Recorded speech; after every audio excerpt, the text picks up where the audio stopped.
va en el contexto del tema y recién me van a decir, doctor, ahora entiendo el mecanismo y fisiopatología de los fármacos, por qué le damos diuréticos, por qué le damos vasodilatadores, por qué le damos esto, y entonces van a entender. ¿Alguien más quiere comentar? Gasto cardíaco y resistencia vascular periférica, doctor. Muy bien. ¿Y el gasto cardíaco de qué resulta? Del volumen sistólico y la frecuencia cardíaca, doctor. Perfecto. Muy bien. Entonces ahora voy a empezar. Gracias a Dios que no me han hecho nada, si no les iba a mandar con la computadora por su cabeza. Entonces, para empezar, o sea, ¿de qué parámetros resulta la presión arterial? La presión arterial resulta de resistencias vasculares periféricas por el gasto cardíaco. ¿Y el gasto cardíaco resulta de qué? De la frecuencia cardíaca por el volumen latido minuto, volumen sistólico. ¿A qué quiero llegar? Entonces, cuando me dicen, eso es la presión arterial, ¿verdad? Entonces, si me dicen hipertensión arterial, es el aumento de las resistencias vasculares periféricas. ¿Qué quiere decir? Que van a estar en vasoconstricción. En la etiología que les he mandado ya lo de la hipertensión, pues son múltiples causas. Casi el 90% es idiopática y el 7 al 10%, pues, entre las causas más frecuentes tienen ustedes las renovasculares. Las renovasculares comprometidas uno al parénquima, y como por ejemplo pacientes que tienen glomerulonefritis. Y vasculares, los pacientes que tienen estenosis de la arteria renal. Pacientes que tienen aldosteronismo primario y secundario. Tienen ahí también la enfermedad de Cushing. En los niños van a ver la hipertensión arterial, los niños que tienen coartación de la aorta. ¿Ya? Entonces, como las causas o etiologías. Tienen los tumores de la glándula suprarrenal, como ser el feoctoma, ya sea con descarga mayor de noradrenalina o adrenalina, lo que llaman hipertensión arterial continua cuando es producida por la noradrenalina. En cambio, por la adrenalina también va a ser, pero no muy elevada como por la noradrenalina. Una vez que ustedes hayan hecho el diagnóstico, van a hacer ustedes el tratamiento. Hoy en día ustedes cuentan con el estudio para determinar la presión arterial, un estudio que se llama MAPA, que es monitoreo ambulatorio de la presión arterial. Antiguamente, lo que se hacía para poder detectar si el paciente tenía hipertensión arterial o no, consistía en hacer toma de presiones cada semana y más o menos un mes, 2 meses, podía saber si el paciente era hipertenso o no.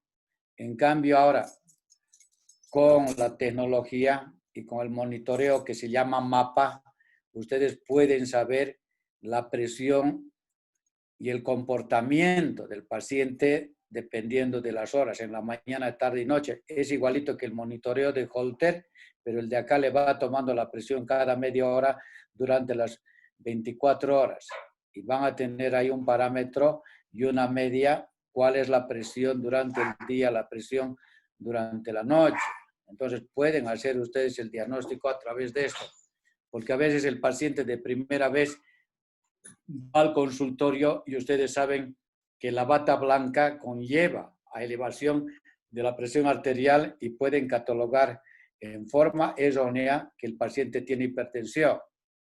De ahí es que para ustedes es importante poder clasificar al paciente. No es una sola toma la que va a definir si el paciente tiene hipertensión arterial, porque puede ser que sea hipertenso reactivo y pues le den la medicación y después condicionen hipotensión, ¿ya? Para el tratamiento, en cuanto al tratamiento que nos vamos a abocar ahora, existe un tratamiento no farmacológico y farmacológico. En cuanto al tratamiento no farmacológico, ¿qué es lo importante? Uno, que disminuyan el peso. Si son pacientes obesos, ustedes van a recomendarles que bajen de peso. Por cada 10 kilos, escuchen bien, por cada 10 kilos que baje el paciente, va a disminuir 10 milímetros de mercurio. 10 milímetros de mercurio. 2, si el paciente fuma, obviamente pues le van a decir que no fume porque es factor de riesgo para cardiopatía isquémica. Si a más de ser hipertenso es fumador y es diabético, va a ser una bomba de tiempo para que presente el paciente infarto agudo del miocardio o haga stroke, o sea, ACV hemorrágico. 3, si el paciente es bebedor, obviamente le van a decir que disminuya la cantidad de alcohol o deje de tomar. 4, hay que indicarles que cada persona tiene que tener una actividad física, obviamente de acuerdo a la edad y la constitución. De ahí que los ejercicios son muy buenos. Y por último, hay pacientes que, a pesar de que tiene ya los alimentos contenido de sal, y en el almuerzo, la cena, pues, aumentan más la cantidad de sal, o les gusta comer que papitas saladas, maní salado, queso salado, y pues va a conllevar a alteraciones de la presión arterial. Entonces, vean, el tratamiento no farmacológico es muy fácil, pero a veces es muy difícil para el paciente, en el sentido, pues, para disminuir el peso, dejar de fumar, el consumo de alcohol, son sedentarios y disminuir la cantidad de sal, pero sí o sí tienen que realizar. Una vez que ustedes han diagnosticado ya que el paciente tiene hipertensión arterial, le han comentado que el tratamiento primero es no farmacológico. En el control posterior, entonces ustedes muy bien, darán la medicación. Iniciaremos ahora el tratamiento farmacológico. Lo que quiero que vean y analicen el por qué tratamos nosotros la hipertensión arterial. No es bajar la presión arterial a la primera vez. Si se fijan, cuando hacen el tratamiento, para todos ustedes, mis queridos estudiantes, tienen que trazarse un objetivo, ¿verdad? Si tienen el objetivo, obviamente, pues, todo va a ir muy bien. Pero si no tienen objetivos, ¿qué es lo que quieren ustedes en el paciente hipertenso? Las cosas no van a ir bien. Entonces, el primer objetivo, ¿cuál es? En los pacientes que son hipertensos, van a prevenir secuelas vasculares a largo plazo. ¿Y cuáles son? La ateromatosis. La ateromatosis, ¿qué traduce? Formación de placas de ateromas en los vasos arteriales. Como nosotros estamos en el área de cardiología, ¿qué nos interesa? Que no se formen placas de ateromas en las arterias coronarias. Si es el neurólogo, va a decir que no se formen placas de ateroma en las arterias cerebrales. Si es el nefrólogo, que no forme placas de ateromas en las arterias renales, porque van a conllevar a hipertensión arterial. Ah, doctor, qué interesante. Ahora ya entiendo por qué tiene que controlarse la presión arterial. 1. 2. Si el paciente no se controla la presión, ¿qué puede condicionar? Alteraciones hemodinámicas. ¿Y cuáles? Que el paciente haga insuficiencia cardíaca y edema agudo de pulmón. Paciente que tenga 180, 200 con 130 milímetros de mercurio, y ustedes vayan a encontrar que el paciente está disneico con estertores en campos pulmonares, con expectoración y dicen ustedes, ¿qué es lo que está pasando? ¿Tiene problema pulmonar? No, lo que les está haciendo, ¿qué es? Edema agudo de pulmón. 3. ¿Cómo y cuánto va a ser las cifras que ustedes tengan que manejar? La presión arterial debe ser menos de 140/90 o en las personas adultas, en la hipertensión sistólica de edad adulto, 160/90 en los pacientes de edad. Ahora bien, siempre se preguntan, doctor, ¿le damos algo para la presión? No, el tratamiento no es urgente. ¿Por qué? Porque lo que quieren es, entre los objetivos, prevenir las complicaciones. Entonces, no es urgente. ¿Qué quiere decir? No vas a disminuir en forma progresiva. O sea, ¿qué haces? Disminución en forma progresiva y gradual de la presión arterial. Y el tratamiento que van a realizar va a ser combinado y va a ser indefinido. De ahí es la importancia en cuanto al diagnóstico que vayan a hacer a su paciente. Obviamente, acá no entra el paciente que tiene crisis hipertensiva. El paciente que tiene crisis hipertensiva, obviamente el tratamiento va a ser de urgencia. ¿Por qué? Porque compromete el estado del paciente y puede comprometer órganos blancos.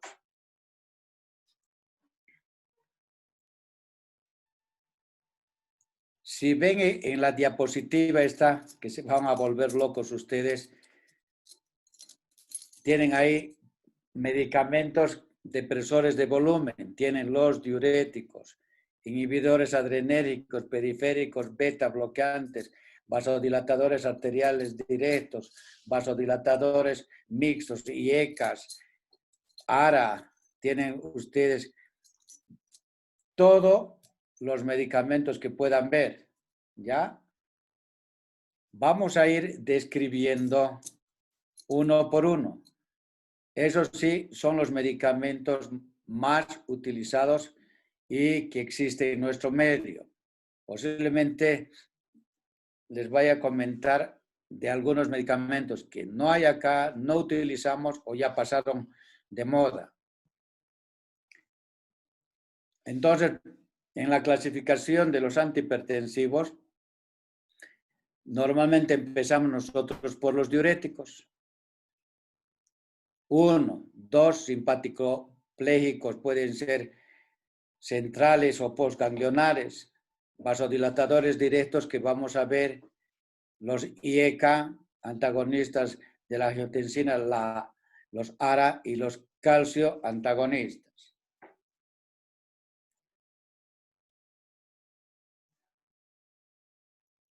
Vamos a comenzar acá con los medicamentos, los diuréticos. Esto es recuerdo de ustedes de farmacología. Las diapositivas estas que van a ver, si ustedes todos los días, 10 a 15 minutos, comienzan a leer, ya les toca próximamente a ser internado, no van a tener problema en la medicación de los pacientes. Ahora bien, les pido, como decimos, les pido de favor a ustedes, es la segunda vez que les voy a comentar, aprendan esto porque estos medicamentos los van a utilizar en nefrología, en cardio,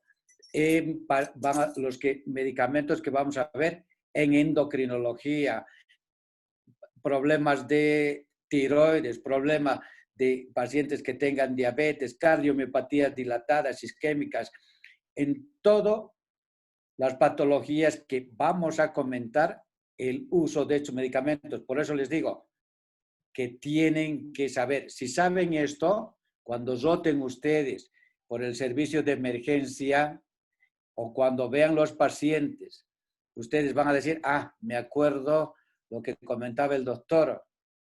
Esto me ha facilitado mucho para poder comprender y entender a qué tipo de pacientes voy a dar la medicación y me digan, doctor, los medicamentos no solamente sirvieron para los pacientes que tienen hipertensión arterial, ahora sé el uso que puedo utilizar con cada medicamento.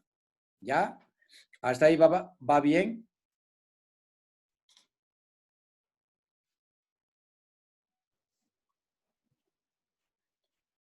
¿Alguna pregunta, perdón? No, Verónica, no, doctor. ¿todo bien? Sí, Ya. Después de que veamos cada medicamento, si tienen duda, me comentan. ¿Ya? Muy bien. Les voy a dar lo más importante. Por eso les digo, aprendan de nuevo esto y van a estar muy bien preparados. Los diuréticos, ¿cómo clasifican? Y es recuerdo de ustedes de farmacología. Se dividen en 3 grupos, como sabrán. 1, tiazidas, 2, ahorradores de potasio y 3, los diuréticos de ASA. ¿Cuál es la acción o el efecto de los diuréticos? ¿Por qué les damos diuréticos en el paciente hipertenso? Para disminuir el volumen plasmático, que es el efecto inicial. 1. 2.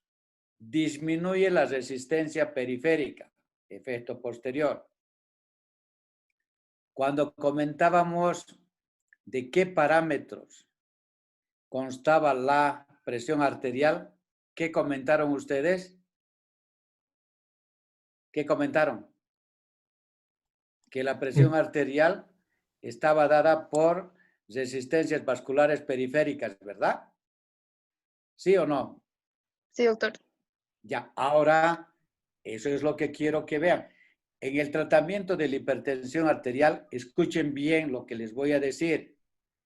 El objetivo de los medicamentos es disminuir la resistencia vascular periférica. ¿Qué quiere decir? Producir vasodilatación de las arterias. Entonces, el tratamiento, vean acá, ya los diuréticos que tienen esa propiedad, ¿no? De disminuir la resistencia periférica. Y por último, de inhibir la retención de sodio por la combinación de los simpaticopléjicos y vasodilatadores. ¿Qué quiere decir? Que los simpaticopléjicos y vasodilatadores van a requerir, escuchen bien, el uso combinado. Por ejemplo, calcio antagonistas con diurético. ¿El por qué? Porque los calcio antagonistas retienen sodio. Entonces tendrá que ir siempre acompañado de un diurético. Vasodilatadores acompañado de diurético. ¿Ya? ¿Está claro? Sí, doctor. Muy bien. Les voy a dar acá en las tiazidas cuál es el que utilizamos nosotros. Es la hidroclorotiazida. ¿Ya? Hidroclorotiazida. ¿Qué es lo que tienen que saber? Que sepan un medicamento con las dosis, efectos colaterales, contraindicaciones, voy a estar yo muy feliz. Vean acá la hidroclorotiazida que pueden dar de 25 a 100 miligramos por día. No pueden dar más de 100 miligramos relacionados con la hidroclorotiazida. O sea, cuando ustedes vean que le está dando 100, 200 miligramos, oye, ¿qué pasa? Este no ha pasado farmacología, ¿verdad? Entonces, tienen acá la dosis que ustedes tienen que dar al paciente. El más, que sepan uno, estoy contento. O sea, ¿cuál es el que utilizamos? ¿Clorotiazida o hidroclorotiazida? Después los otros 3 medicamentos no hay en el comercio, pero ustedes tienen que saber. Cuando dan un medicamento, tiene que saber cuáles son los efectos secundarios. En el caso que estábamos tocando el tema de los diuréticos tiazídicos, el paciente, ¿qué puede presentar? 1, alcalosis metabólica. 2, si es diurético, ¿qué va a depletar? Va a depletar el potasio, va a depletar el sodio, va a tener hipocalemia, hiponatremia, va a depletar magnesio, hipomagnesemia, puede condicionar hiperglicemia o hiperlipoproteinemia, o puede condicionar que el paciente les comente a ustedes, tengo calambres, tengo astenia, fatiga e impotencia. O por último, que les diga, tomo el medicamento y me sale ronchas. ¿Qué es lo que está haciendo el paciente? Es alergia. Si se fijan, son los efectos colaterales. Muy bien. Ahora, ¿cuándo ustedes no van a dar los diuréticos relacionados a las tiazidas? Si el paciente tiene alergia, obviamente no le van a dar. Si tiene el paciente cirrosis hepática, tampoco le dan. Si el paciente tiene insuficiencia renal con clearance de menos de 30 mililitros por minuto, tampoco le van a dar. Y si el paciente tiene insuficiencia cardíaca y que toma digitalicos, tampoco le dan.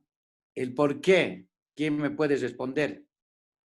Yo, doctor, porque Dime. puede causar digitalización si se usa con estos diuréticos, con las tiazidas, porque las tiazidas van a producir la disminución de el desequilibrio de los electrolitos, por lo tanto eso va a ser como un factor predisponente para presentar digitalización o intoxicación por digitalicos. Ya, Sebastián, en el relacionado, digamos, con estos pacientes que tienen insuficiencia cardíaca y toman digital, ¿se acuerdan cuando les comenté de la digital? Cuando me preguntaban, doctor, en la cardioempatía, cuando veíamos el día lunes Chagas, ¿verdad? Y el paciente tenía insuficiencia cardíaca. Si tienen depresión de hidroelectrolítica, ¿el potasio cómo va a estar? El potasio va a estar alterado, va a tener hipocalemia, ¿verdad? Más con los digitálicos, ¿qué es lo que va a condicionar? Arritmias y el paciente se les va a morir. Entonces, vean que al paciente con digital los cuidados que tienen que tener. Entonces me van a decir, doctor, había sido su verdad que hay que tener mucho cuidado con la digital y con los pacientes que toman diuréticos por los efectos colaterales y la depresión hidroelectrolítica que condicionan todos los diuréticos. Muy bien. ¿Cuáles son los análogos de las tiazidas? Tiene la clortalidona, metolazona y la indapamina. Les voy a, en el examen que les pongo siempre es qué medicamento, a más de ser, escuchen bien, a más de ser diurético, tiene acción vasodilatadora. Entonces, apúntense. Los dos diuréticos que tienen acción diurética y vasodilatadora es la indapamina y la amilorida. ¿Se han apuntado? Sí, doctor. Cuando utilizan ustedes el diurético acá, que deben conocer ustedes el Cofaretic. El Cofaretic tiene hidroclorotiazida más amilorida. Entonces van a decir, oye, ¿por qué la combinación de hidroclorotiazida y amilorida? Porque los dos son diuréticos y además la amilorida es vasodilatador. Ahora van comprendiendo. Si es vasodilatador, el diurético, ¿qué es lo que está haciendo? Además de ser diurético, está disminuyendo las resistencias vasculares, que es el objetivo en el tratamiento de hipertensión arterial. Van comprendiendo, ¿verdad? Muy bien.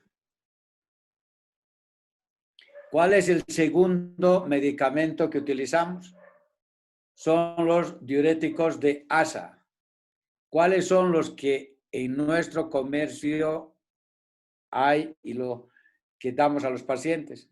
Va a ser la furosemida, es el que hay acá, ¿ya? Y la torsemida también, pero no se encuentra mucho. Y vean la dosis ahí de la furosemida, de 40 a 80 miligramos 2 veces al día. Entonces, lo que quiero es que aprendan solamente un medicamento, la dosis que vayan a dar. ¿Cuándo ustedes van a usar los diuréticos de ASA? 1. En crisis y emergencia hipertensiva. ¿Quién me puede definir qué es crisis hipertensiva?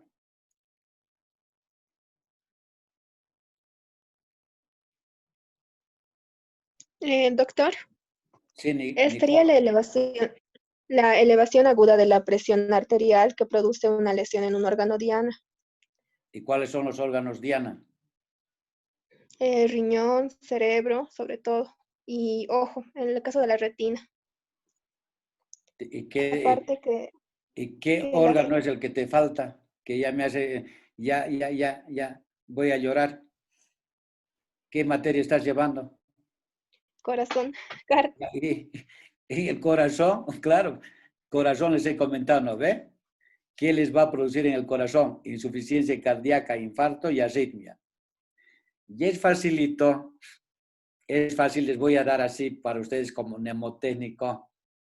Cuando dice crisis hipertensiva, lo que has comentado, ¿no? Aumento de la presión arterial más de 179 y más de 119, o sea, arriba de 180 y 120, ¿ya? Arriba.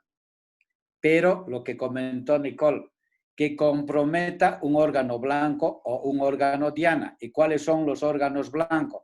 Cerebro. Se van a ir desde arriba, o sea, no se van a olvidar de hoy para siempre. Si es el cerebro, ¿qué les va a condicionar? Hemorragia cerebral. 1.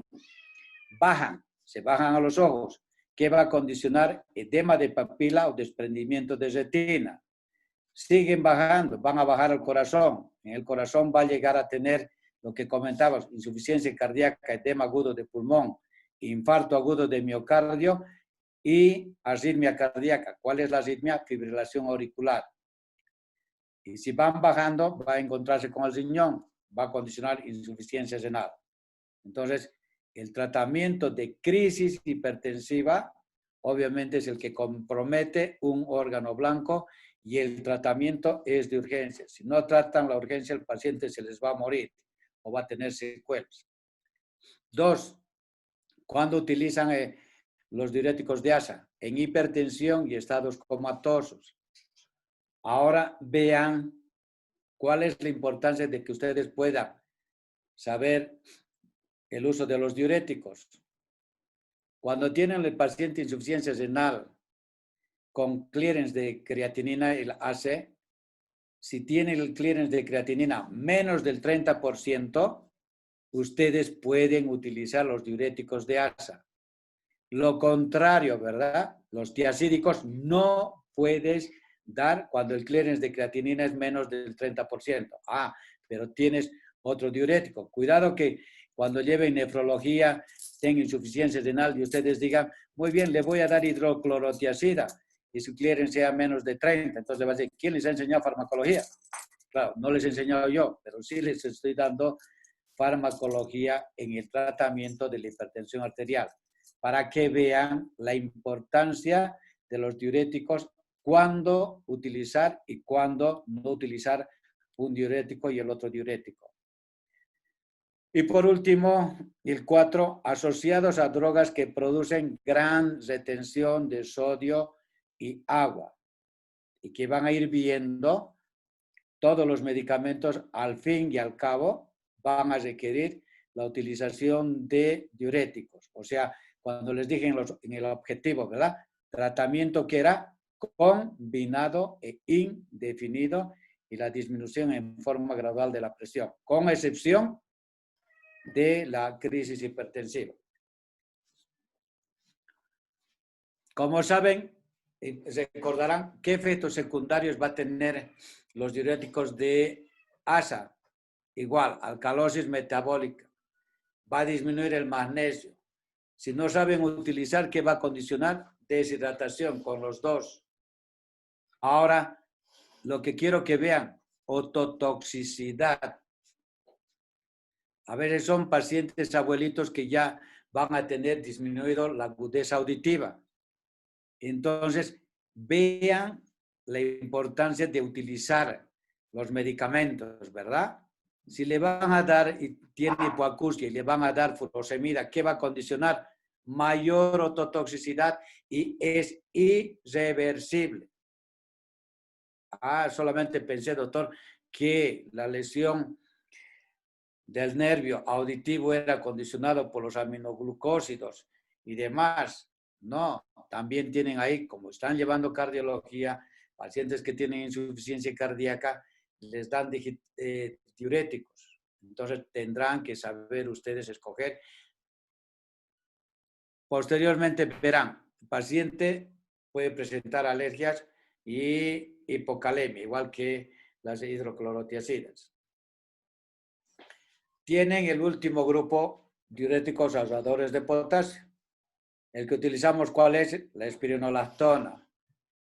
Doctor, ahora mire, la milorida que nos comentaba que es diurético y es más vasodilatador, igual que la indapamida y el triamtereno. Los 3 medicamentos hay acá. La espironolactona, para que vayan viendo en qué tipo de pacientes nosotros damos, en los pacientes que tienen cirrosis hepática, ¿verdad? Ahora vean acá, hipertensión arterial, pues, ¿cuál es el mejor medicamento? Le daré, pues, la espironolactona. O los pacientes normales, los que le comentaba, el medicamento el Cofaretic, que tiene hidroclorotiazida y tiene amilorida. Qué buena combinación, doctor. ¿Cuáles son los efectos secundarios? Acidosis, hipercloremia, hiperpotasemia y ginecomastía. Los pacientes masculinos que toman los ahorradores de potasio, o sea, ¿qué van a condicionar? Ginecomastía. Entonces, tendrán que ver y examinar al paciente. Tienen un medicamento, el triamtereno, si van a leer, asociado a los AINES, la indometacina antiinflamatorio que utilizan ustedes. Y si utilizan triamtereno más indometacina, pueden condicionar ¿qué? Insuficiencia renal aguda irreversible.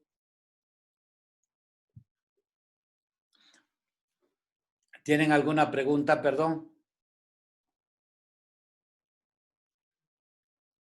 No, doctor. Mimi, ¿no tienes ninguna pregunta? ¿Duda? No, doctor. Muy bien. Entramos al segundo grupo, simpaticopléjicos.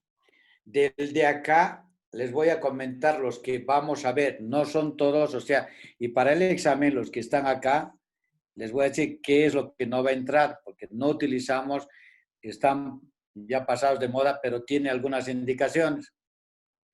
Tiene acá bloqueantes ganglionares, postganglionares, bloqueantes alfa 1, bloqueantes beta, bloqueantes alfa y beta. Y tiene acá de acción central el metildopa es alfa-metildopa, ¿ya?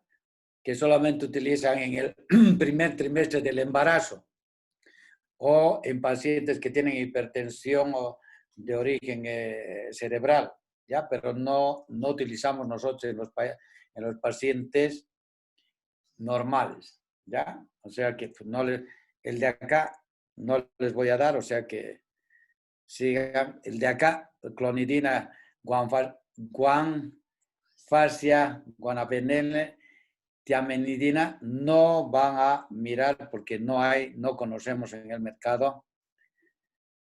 Los de acción periférica, antes utilizamos las aserpina, ¿ya? Tampoco hay porque tiene efectos colaterales.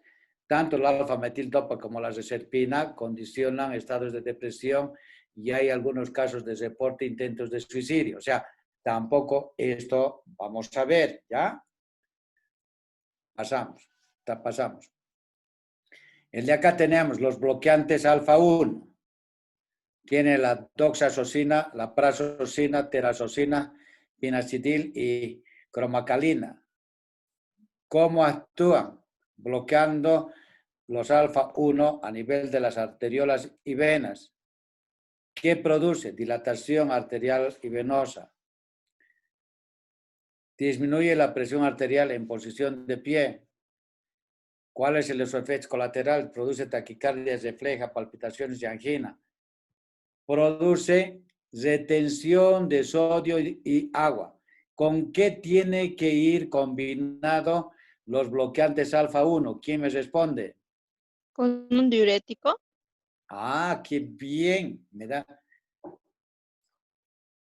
Sole, ahora vamos aprendiendo y me da gusto. Ahora entienden el por qué tiene que ir acompañado todos los medicamentos vasodilatadores con diuréticos, ¿verdad? Porque van a retener agua y al retener sodio van a retener agua y por consiguiente el paciente va a tener edemas. Ahora ya voy entendiendo mejor. Producen síncope en la primera dosis, mareo, cefaleas y lasitud y eyaculación retrógrada.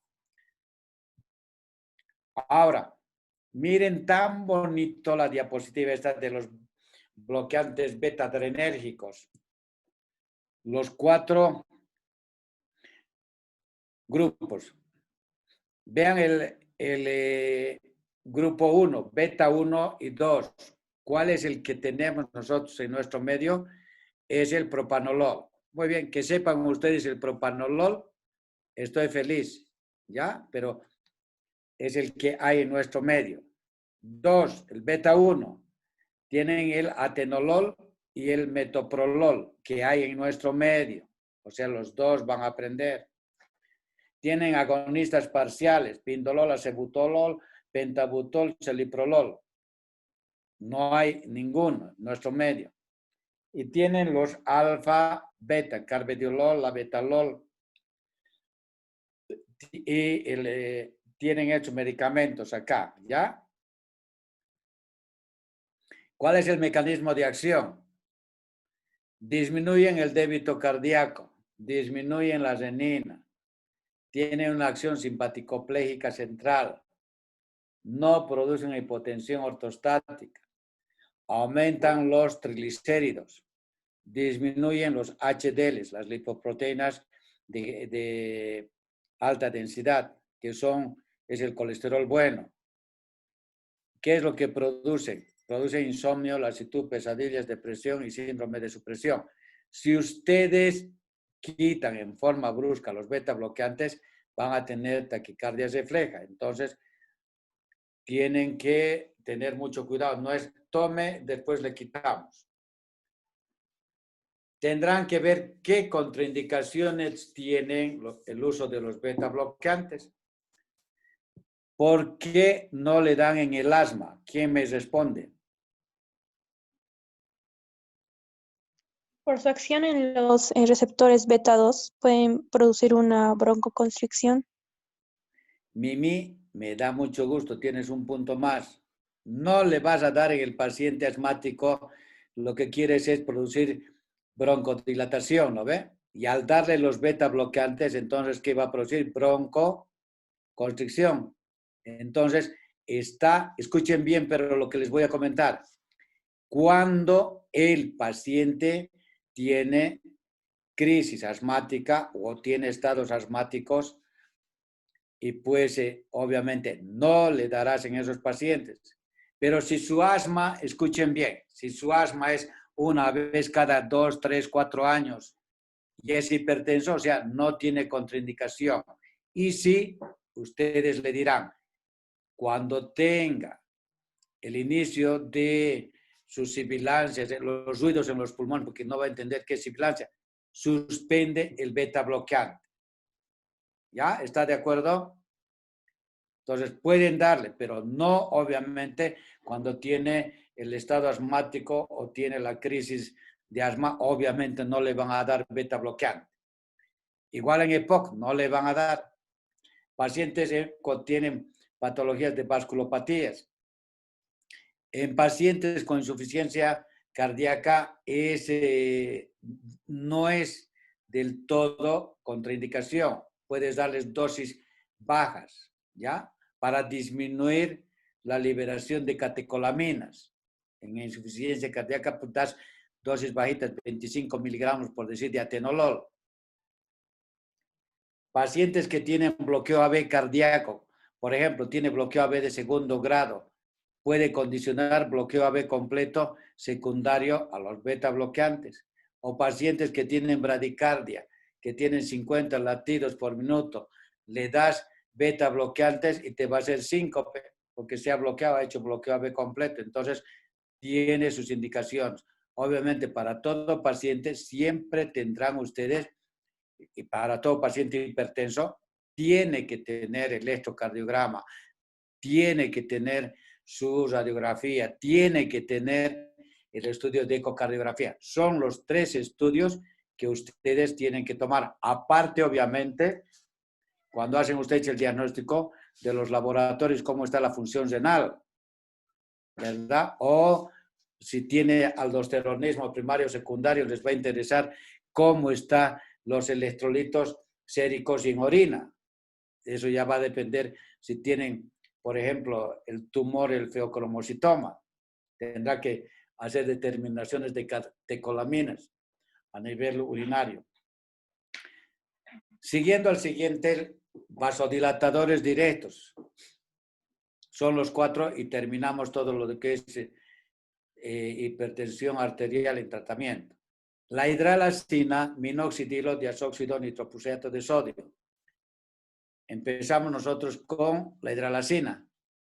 Ahora para que vean, vasodilatadores arteriales, nada más es vasodilatador arterial enérgico.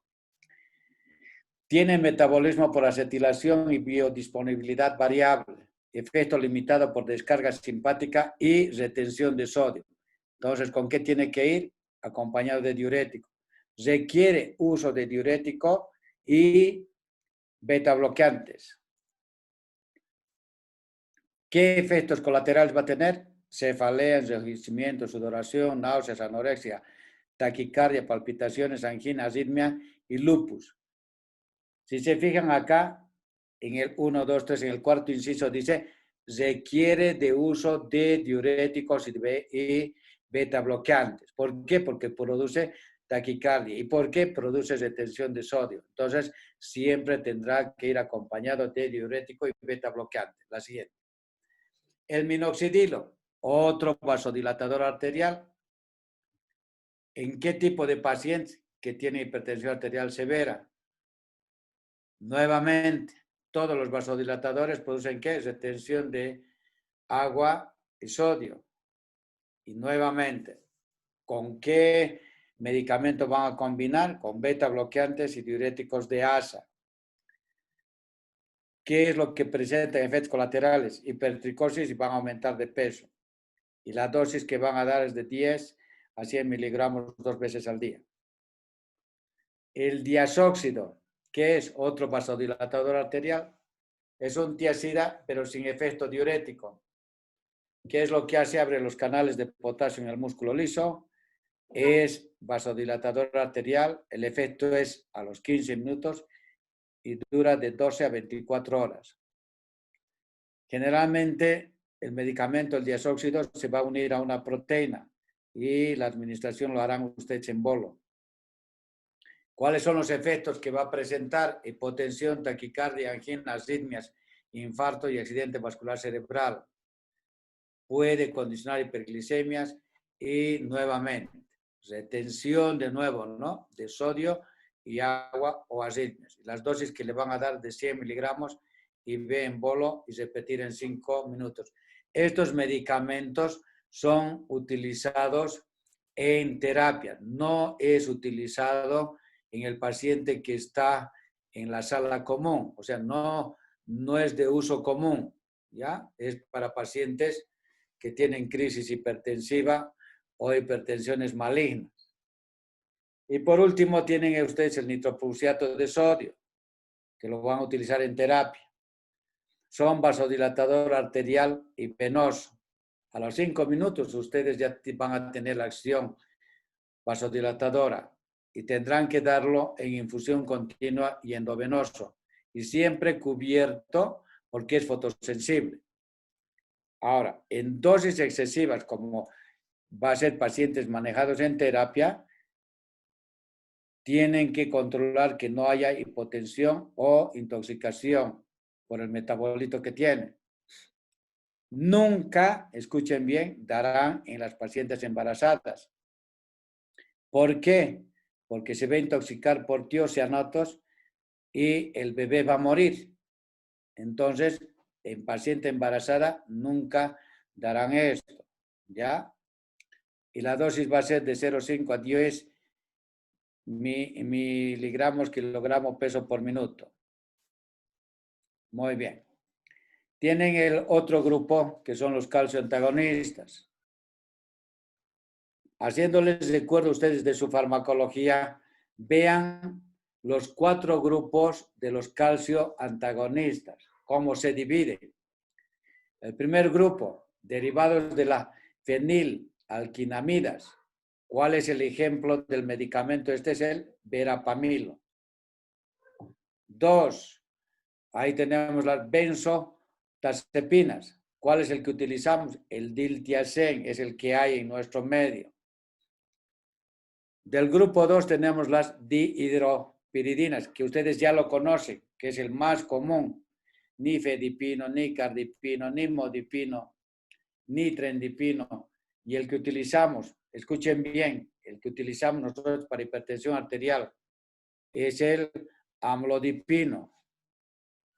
El paciente, escuchen bien lo que les voy a comentar cuando vayan a rotar ustedes nefrología. El paciente con insuficiencia renal, ¿cuál es el mejor medicamento que pueden utilizar?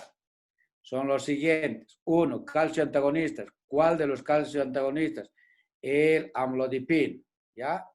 Los que son derivados de las dihidropiridinas. 2, los IECA y los ARA en pacientes que tengan insuficiencia renal. Si alguien me dice el por qué se utiliza en los pacientes diabéticos como profilaxis para evitar el daño renal, ¿quién me puede decir el por qué utilizamos amlodipino, IECAS o los ARA? ¿Cuál es el efecto a nivel, cuál es la acción a nivel renal? ¿Quién me contesta? ¿Por qué Samuel. causa vasodilatación de la arteria renal, doctor? ¿Qué? A ver, Doctor, reduce la proteinuria. ya no, pero ¿por qué le damos? O sea, acá estamos hablando de hipertensión arterial, ¿verdad? ¿Por qué? O sea, si me dicen, doctor, mire, nos ha dado hipertensión arterial, ¿y qué me interesa a nivel renal? Oye, estamos viendo que las causas de hipertensión arterial es pacientes que tienen patología renovascular. ¿Y a qué quiero llegar? El paciente diabético, ¿de qué se complica? De nefropatía diabética. Y van a ser posteriormente insuficiencia renal aguda crónica y al final terminan en hemodiálisis o en trasplante. ¿Verdad? Entonces la pregunta es, si les estoy recalcando que los calcio antagonistas, los IECA y los ARA son medicamentos para disminuir la lesión a nivel renal. ¿El por qué? La pregunta es esa. ¿Cómo actúa? Tan Doctor, bonito que... Dime Sol.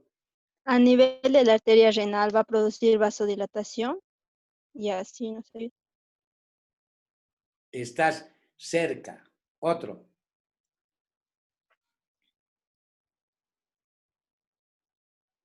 ¿Quién les ha dado farmacología, Sol? A mí la doctora Crespo. ¿Quién? La doctora Crespo, doctor. Ya. Pero ya se han olvidado, ¿no? ¿Qué ha pasado? Se ha comido la lengua.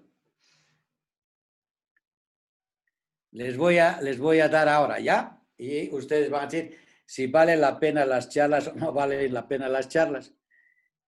Los IECA, los AR y los calcio antagonistas en el paciente diabético, que no estamos viendo endocrinología, pero para que vean que lo que les he dicho, los antihipertensivos no solamente permiten controlar la presión arterial o producir vasodilatación, sino que puede preservar y resguardar el daño a nivel del riñón en los diabéticos. ¿Por qué le damos? Produce, o sea, tienen ustedes la arteria aferente y eferente, ¿verdad? La arteria aferente, el glomérulo y la arteria eferente. La arteria eferente está en vasoconstricción. Entonces, ¿qué es lo que hacen estos medicamentos? Producir vasodilatación de la arteria eferente y disminuyen la hiperfiltración y hacen de que no se dañe el riñón. Igualmente los IECA y los ARA. Entonces, todo paciente diabético en forma profiláctica debería, escuchen bien, estar acompañado. El tratamiento, si está con hipoglicemia o insulina, darles qué medicamentos, IECA, ARA o calcio antagonistas. Cuando vean nefrología, cuando vean insuficiencia renal, ustedes ya van a saber el por qué. ¿Ya? Su mecanismo de acción es vasodilatación de la arteria eferente. ¿Alguna pregunta, jóvenes?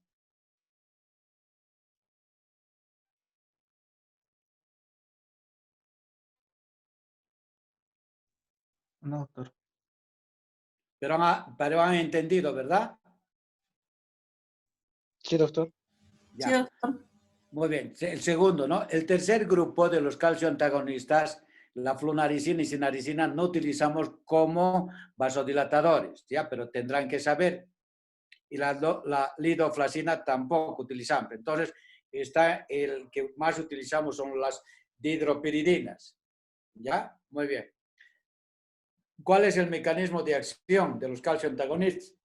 Bloquean los canales de tipo L activados e inactivados. Producen vasodilatación arterial directa. No tienen efecto a nivel de las venas. De nuevo, repito, disminuye la resistencia vascular periférica. Ahora, para ustedes, cuando vayan a dar medicamentos calcio antagonistas, no le darán, escuchen bien, no le darán calcio antagonistas. ¿Por qué?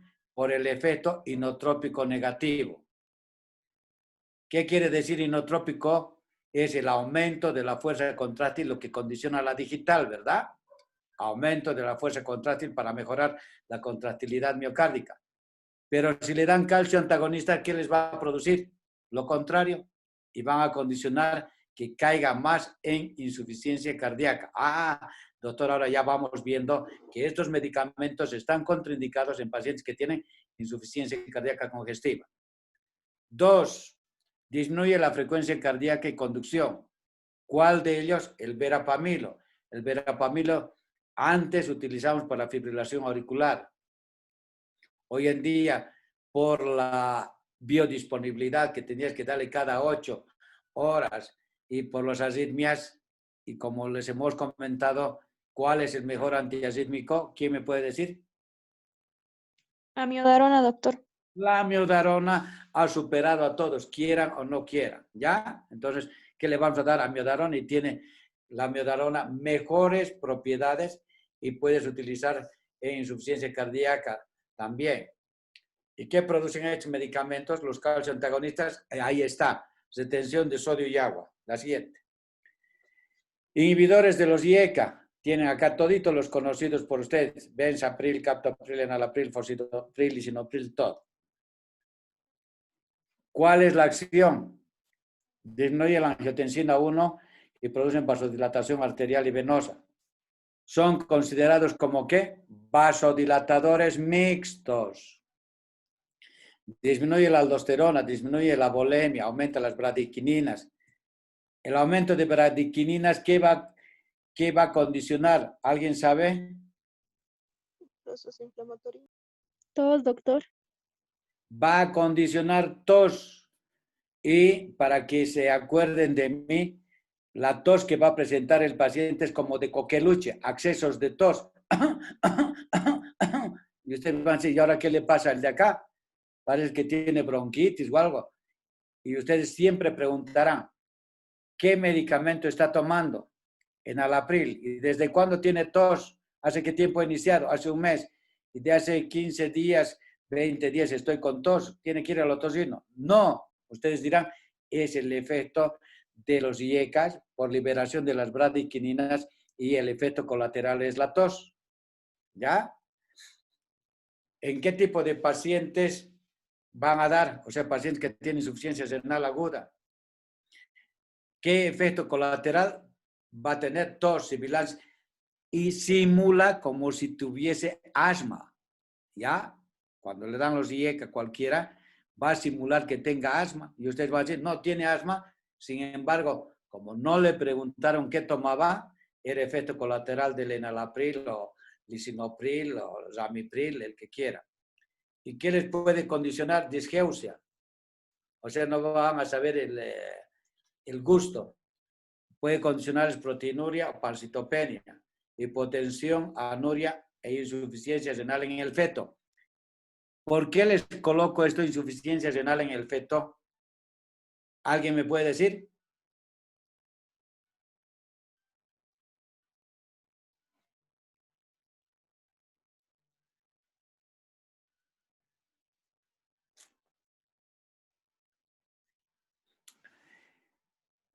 Cuando tengan ustedes pacientes que tengan toxemia del embarazo traduce aumento de la presión arterial en el tercer último trimestre, ¿ya? Entonces, nunca, escuchen bien, van a dar ustedes medicamentos, los IECA, como son vasodilatadores arteriales y venosos, a nivel del feto les va a condicionar insuficiencia renal y pues el paciente puede morir. Entonces, no van a dar los IECA ni los ARA en las pacientes embarazadas. ¿Ya? Y por último, tienen los antagonistas de los receptores de la angiotensina 2, que es el más común. Ibersartán, losartán, valsartán, candesartán, telmisartán. ¿Ya? Todos van a actuar sobre lo mismo. O sea, son antagonistas específicos de receptores AT1 y al no prolongar la vida media de las bradiquininas, no, escuchen bien, no produce los efectos colaterales de los IECAs, como la tos. Si me preguntan ustedes, doctor, ¿con qué iniciaría el tratamiento? Les diría yo los IECA, y si no hay efectos colaterales, continúen, pero si tiene efectos colaterales, como la tos, porque no es tolerable, entonces recién cámbiense a los ARA, ¿ya? Ahora, el fracaso del tratamiento, vean ahí, ¿por qué no continúan el tratamiento? ¿O por qué no es efectivo el tratamiento? Uno, ¿cuál es el más frecuente? Es tratamiento insuficiente, intolerancia a los fármacos, falta de adaptación al tratamiento, causas psiquiátricas, como lo que les he comentado, la reserpina y alfa-metildopa, que puede condicionar suicidios. Interacción farmacológica, hipertensión de la consulta, que es la hipertensión de la bata blanca, el alcoholismo y causas indeterminadas. Y ahí tienen, que ya lo van a revisar ustedes, cuál sería el mejor medicamento en dichas patologías. ¿Ya? Muy bien. ¿Tienen alguna pregunta?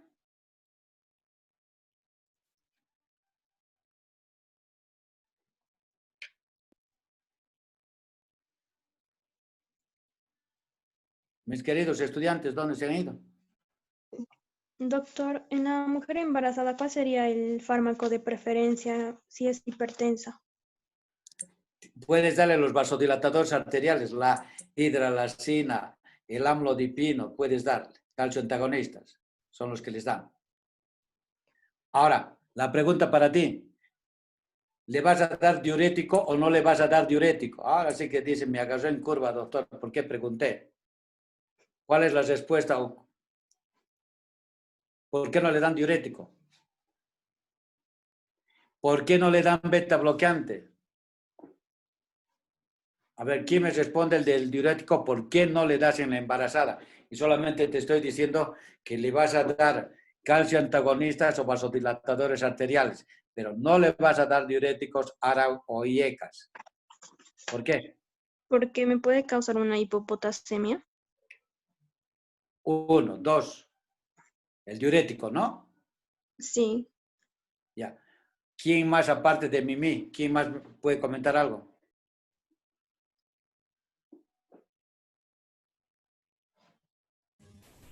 Uno de los efectos de los diuréticos podría ser la hiperglicemia y podría llevarnos a una diabetes gestacional, tal vez. No, o sea, por eso no es la causa, pero también tienes que tener cuidado. Otro más importante. Ya les voy a dar, ya les voy a, como dicen, les voy a chismosear, ¿ya? Y es, como dicen, lo que quiero es que aprendan el por qué. O sea, no es de que le dan esto y me pregunto, ¿ustedes el por qué? No sé, pues, ¿ya? No le van a dar a ninguno, o sea, conocen 3 tipos de diuréticos, ¿verdad? Ninguno en el paciente embarazada. ¿Por qué? Porque disminuye el flujo a nivel del cordón umbilical. Y al disminuir el flujo, ¿qué le va a condicionar al feto? Va a condicionar la hipotensión, ¿no ve? Le estás quitando volumen. Entonces, es motivo por el cual no le vas a dar diuréticos. Está contraindicado en la persona embarazada. Y la otra que les pregunté, ¿cuál era? De los IECAS, doctor. ¿Por qué no darle beta bloqueantes? No, los beta bloqueantes. Ah, qué bien, están al tanto. Quería saber. Beta bloqueantes, ¿por qué no le dan? A ver, les voy a dar 5 puntos. Por la disminución del gasto cardíaco, la frecuencia cardíaca, ¿no? Y vista la situación, la mujer embarazada su requerimiento metabólico es mayor. Ya, 1, 2. ¿Qué es lo que hacen? Mira, por eso les digo, los que están ahorita en la escucha del tema, ¿qué es lo que ustedes cuando, claro, todavía no han llegado a emergencia, pero les voy a comentar, cuando vayan a rotar ustedes ginecología, llega la paciente embarazada, ¿qué es lo que hacen primero? Ver cómo está el feto, ¿verdad? ¿Y qué es lo que hacen? Agarran ¿cómo se llama? Auscultan la fetocardia. Y la frecuencia que tienen los niños, o sea, los fetos, va a ser 150, 160 latidos por minuto, ¿verdad? Muy bien. Ahora la pregunta es, si le doy, escuchen bien lo que les estoy diciendo, la frecuencia cardíaca del feto va a ser 140, 160 latidos por minuto. Y de la madre va a ser pues 70, 60 latidos por minuto, ¿no? Muy bien. ¿Por qué no le dan beta bloqueantes ahora? ¿Por qué?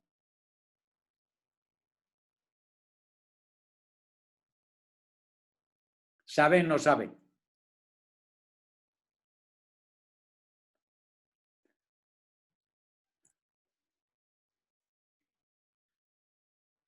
Ya.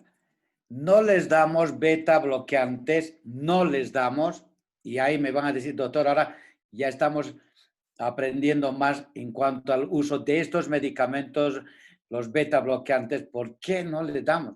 Porque va a disminuir la frecuencia cardíaca del bebé y ustedes van a pensar, por decir un ejemplo, si la frecuencia cardíaca del feto es 140, 160 latidos por minuto, al darle ustedes los beta bloqueantes, ¿qué van a condicionar?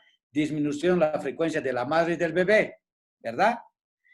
Y si llega a 100 latidos por minuto, ¿qué van a decir ustedes? Que tiene sufrimiento fetal, ya que es necesario quitarlo al producto. Lo que no vas a saber es si tiene sufrimiento fetal o qué es lo que está pasando. Entonces, de ahí es de que ustedes no pueden dar los beta bloqueantes cuando la mujer está embarazada. Entonces, lo que quiero es que entiendan el por qué no se les da este tipo de medicamentos. ¿Ya? ¿Está clarito? Sí, doctor. Ahora la pregunta, farmacología, antihipertensivos, ¿había servido para una cosa o varias cosas? ¿Qué?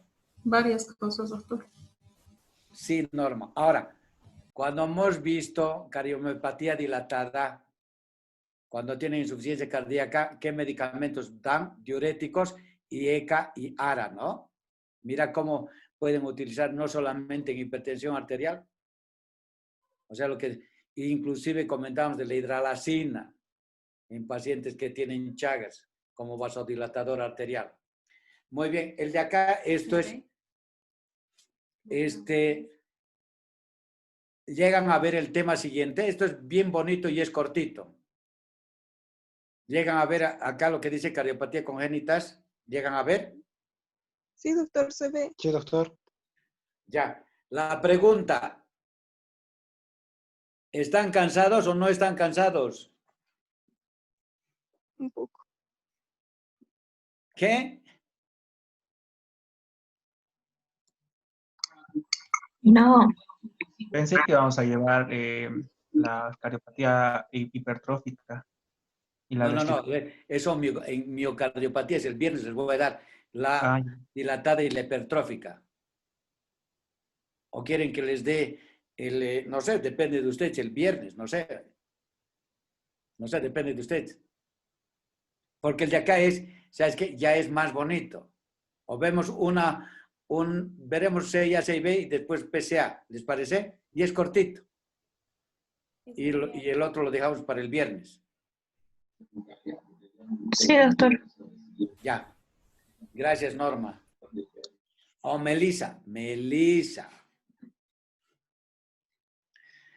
Dentro de las cardiopatías congénitas tiene 3 tipos: comunicación interauricular, interventricular y persistencia del conducto arterioso. Y esto es bien bonito. Van a ver cómo para ustedes les va a ser didáctico y van a entender fácil. Si dice cardiopatía acianógena, ¿qué quiere decir? Que no tiene cianosis. Y ustedes van a clasificar en 2 tipos. Aquel que tiene flujo pulmonar normal y aquel que tiene flujo pulmonar aumentado. Y si tiene flujo pulmonar aumentado, ustedes me van a decir CIA, CIB y PSA. Así de bonito. Acianógena con flujo pulmonar aumentado. ¿Qué patologías? CIA, CIB, PSA.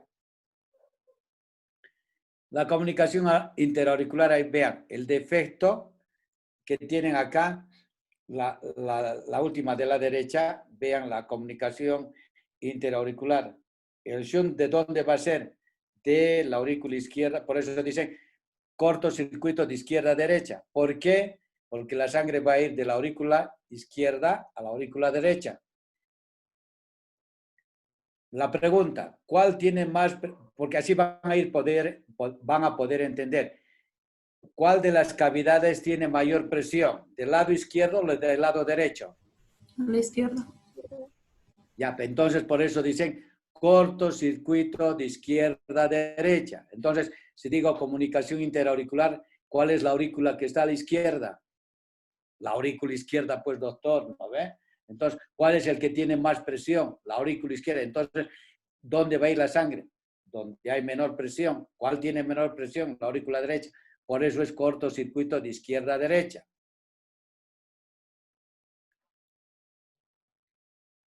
¿Cómo clasifican ustedes la comunicación interauricular?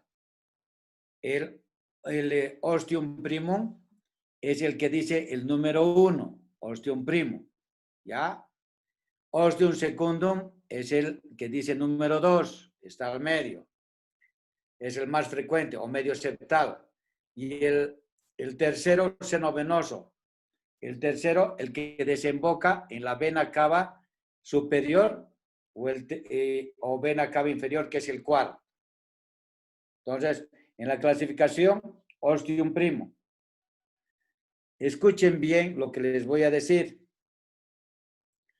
Escuchen bien. Cuando les digo escuchen bien, apunten porque pues ya saben qué va a pasar. Cuando les diga en la comunicación interauricular o interatrial, en la que en el electrocardiograma el eje del AQRS está desviado a la izquierda, mayor de menos 30 grados, ustedes, sin auscultar al paciente, claro, sabiendo que tiene su comunicación, ¿no? Ustedes pueden decir, tiene comunicación del tipo del ostium primo. ¿Ya? ¿Está bien? Ya ahí tienen la localización de los tipos D, C y A.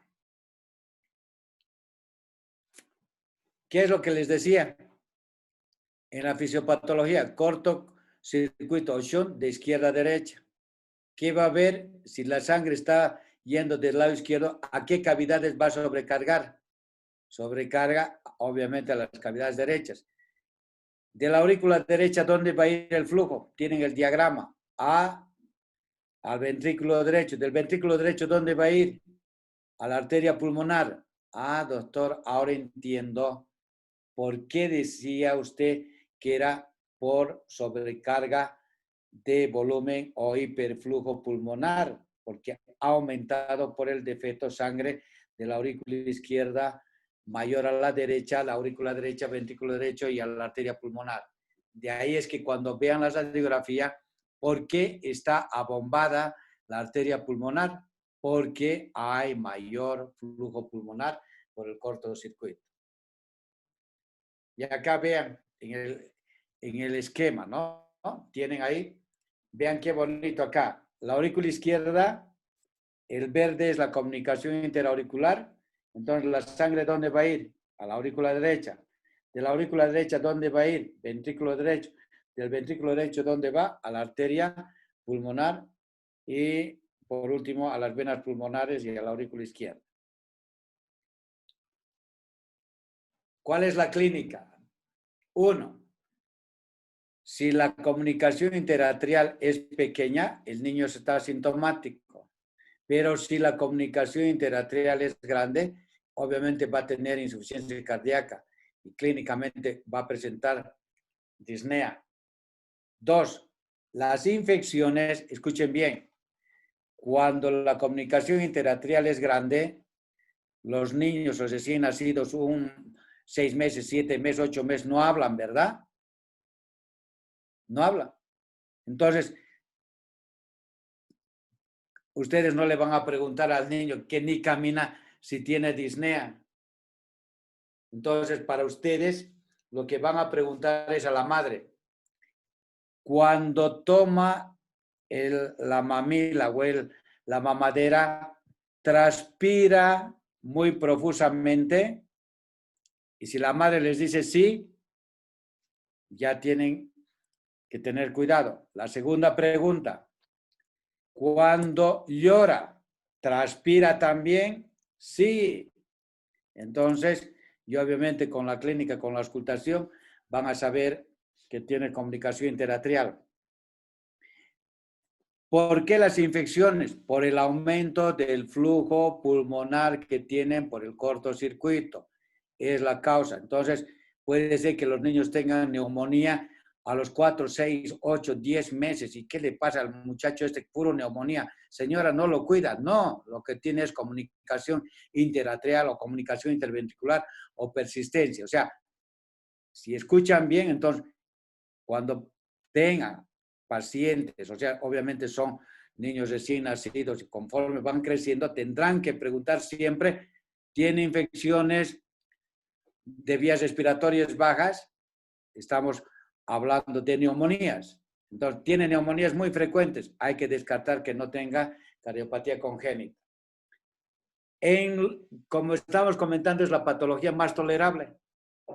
Normalmente, pacientes que tienen 30, 40 años, recién van a tener hipertensión de la arteria pulmonar o va a condicionar insuficiencia cardíaca o va a tener el síndrome de Eisenmenger. ¿Qué traduce? Tienen acá en la foto, esta de acá, el cortocircuito de izquierda a derecha.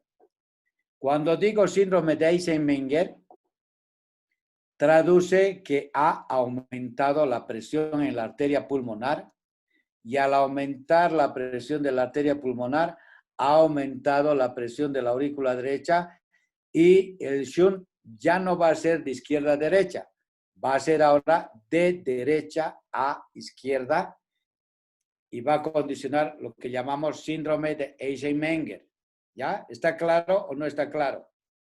Inversión del shunt de derecha a izquierda. Y entonces, cuando tienen eso, entonces dicen ustedes, tiene el síndrome de Eisenmenger. Y esto pueden tener en la CIA, CIB o la PSA. ¿Ya? ¿Cuál es la auscultación que van a tener? A nivel del foco pulmonar, entonces van a tener ustedes soplo sistólico y activo, fijo. El segundo ruido tiene desdoblamiento fijo y va a desaparecer el desdoblamiento del segundo ruido cuando tiene hipertensión pulmonar. Obviamente. Pues. Ya, entonces, ¿qué le van a pedir? Su ecocardiografía, miren qué bonito acá, la aurícula izquierda y los que ya hemos visto la eco, vean el mosaico, la sangre de dónde está yendo, de la aurícula izquierda a la aurícula derecha. Entonces, la ecocardiografía les permite hacer el diagnóstico, qué tipo de CIA y poder ver también cuál es el defecto de la CIA, o sea, cuántos milímetros tiene. ¿Ya? Si tiene 3, 4, 5 milímetros o 1 centímetro. Vean el de la derecha. Vean el mosaico este celestito. Vean cómo va la sangre de la aurícula izquierda a la aurícula derecha. Y vean la aurícula derecha agrandada por la sobrecarga de volumen. Vean ahí la aurícula derecha. Vean al lado derecho de ustedes, donde dice CIA. Vean el defecto y la falta de continuidad del septum interatrial. Y vean la aurícula derecha que está agrandada. La siguiente. Miren qué bonito. La comunicación interatrial. El flujo de izquierda a derecha. El electrocardiograma que van a tener, y escuchen bien, va a ser que tenga hipertrofia del ventrículo derecho. Ahora, si auscultan el soplo sistólico y activo en foco pulmonar con segundo ruido desdoblado y fijo, y el electrocardiograma les traduce bloqueo de la rama derecha, RSR' en B1, ustedes dicen que tiene comunicación interatrial. Ya, el bloqueo de rama derecha es por la sobrecarga de volumen y va a ir a comprometer ahí la rama derecha de las de His y es por eso que simula como bloqueo de la rama derecha, pero es en pacientes con sobrecarga de volumen como es en la CIA. La radiografía de tórax, que era lo que decíamos al comienzo, pacientes que tienen cardiopatía congénita con corto circuito de izquierda a derecha, pero con hiperflujo. Vean acá la pulmonar, arriba, la de la derecha, la pulmonar que está bombada y el hiperflujo. Y lo que tiene es hipertrofia del ventrículo derecho, pulmonar abombada. Entonces dicen ustedes, en la radiografía, ¿qué van a ver? Y esto es facilito. CIA, CIB, cardiomegalia. Cardiomegalia a expensas de quién? ¿Quién me puede decir?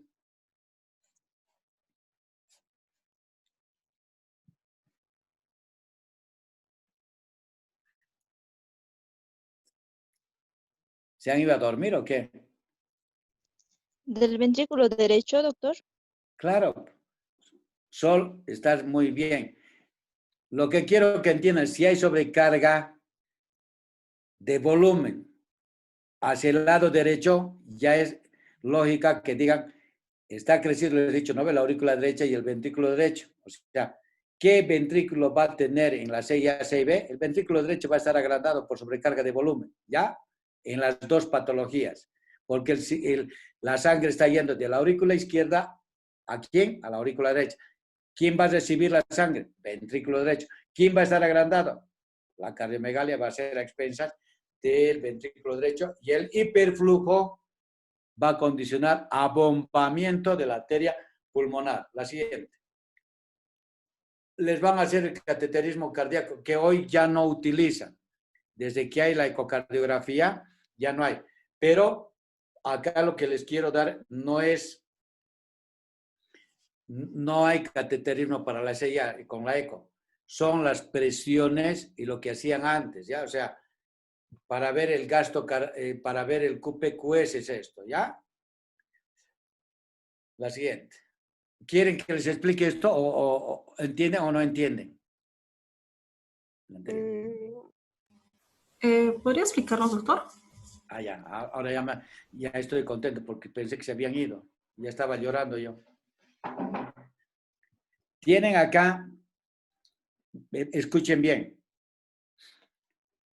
En el primero dice, la vena cava superior, ¿no ve?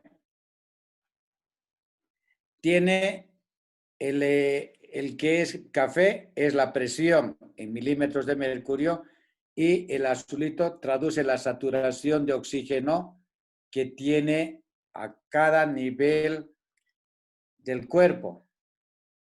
Muy bien. En la vena cava superior la presión va a ser de 5 milímetros de mercurio y la saturación de oxígeno va a ser 72. ¿Está bien hasta ahí? Muy bien. Si la sangre que viene de la vena cava superior, ¿dónde va a ir? A la vena, diré, de la vena cava superior, ¿dónde va a ir? A la aurícula derecha.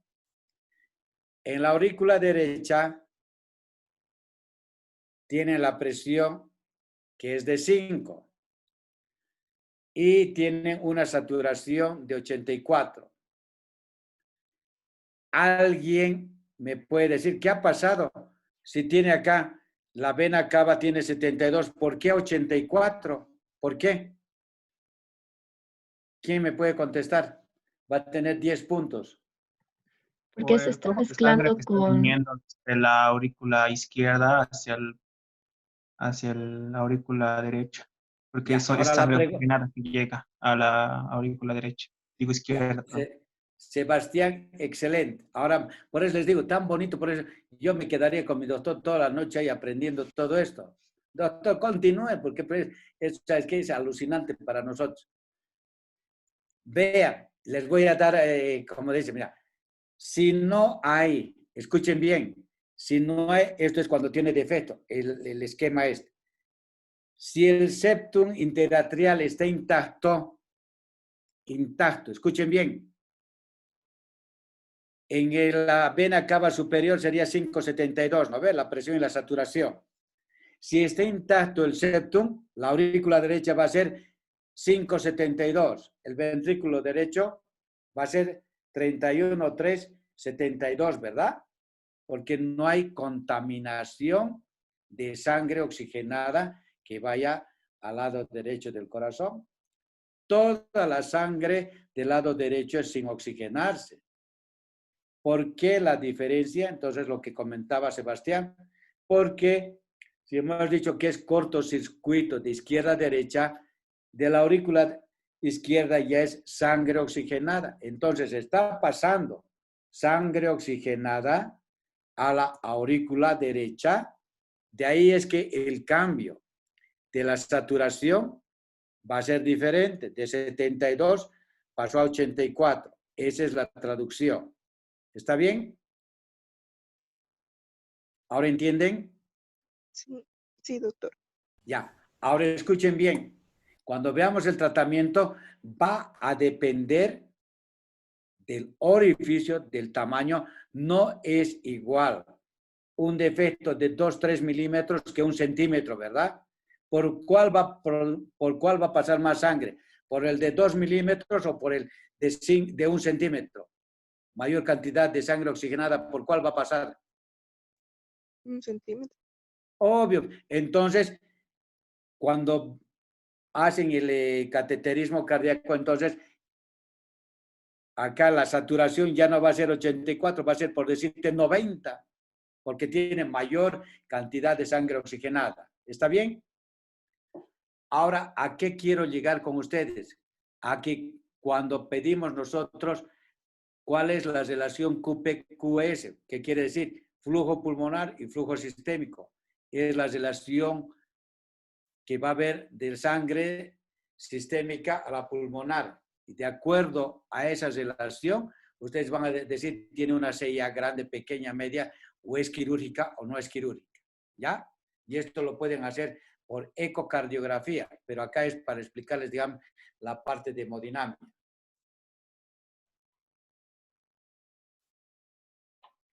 Ahora, el tratamiento y pronóstico puede haber, si es espontáneo, hasta los 5 años, o sea, de los 2 a los 5 años puede cesarse cuando son las CIAs ostium secundum, y si son pequeñas puede cesarse, no requiere cirugía. ¿Y por qué esperamos hasta los 5 años? Es en la edad en la cual todavía el niño no ha entrado a la escuela, y entonces antes de que entre a la escuela, si no se ha cesado, entonces pueden cesar con parche, ¿ya? Esa es la idea. ¿Cuándo ustedes van a hacer corrección quirúrgica? ¿Cuándo van a recomendar? A los 3-6 años. Cuando el QP-QS, el flujo sistémico pulmonar, lo que comentábamos, es de 1.5 a 2. Ya eso se los va a dar ahí el estudio hemodinámico o la ecocardiografía.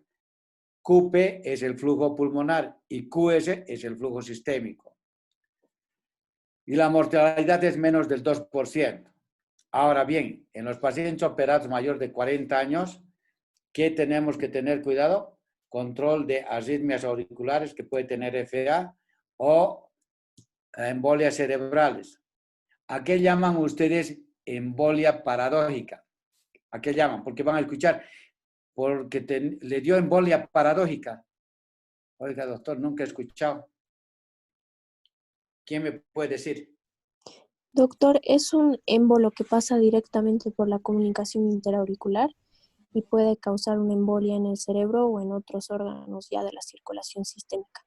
Ya, Laura, ¿y quién, cuando es CIB, ¿no ve? O si CIB? ¿Qué síndrome Sí, sería, Laura? sí, doctor. ¿Cuál sería el síndrome este? Está correcta, lo que me has respondido es correcto. Muy bien. Y para aumentarle un poquito más, para que seas más fina, te voy a dar, un ratito, te voy a dar. Y me vas a decir, doctor, ahora ya, ¿qué es lo que dice ahí abajo? Síndrome de Eisenmenger. Listo. Es cuando hay CIA, CIB, se llama síndrome de Eisenmenger, cuando hay hipertensión de la arteria pulmonar y el cortocircuito, lo que has dicho es, ¿no? Ahora es de derecha a izquierda y el émbolo, vamos a suponer que tiene fibrilación auricular, ¿no ve? En la aurícula derecha. Y como saben ustedes, los émbolos van a ir de la izquierda hacia el cerebro, porque va a ir aurícula izquierda, ventrículo izquierdo, la aorta y los vasos cerebrales.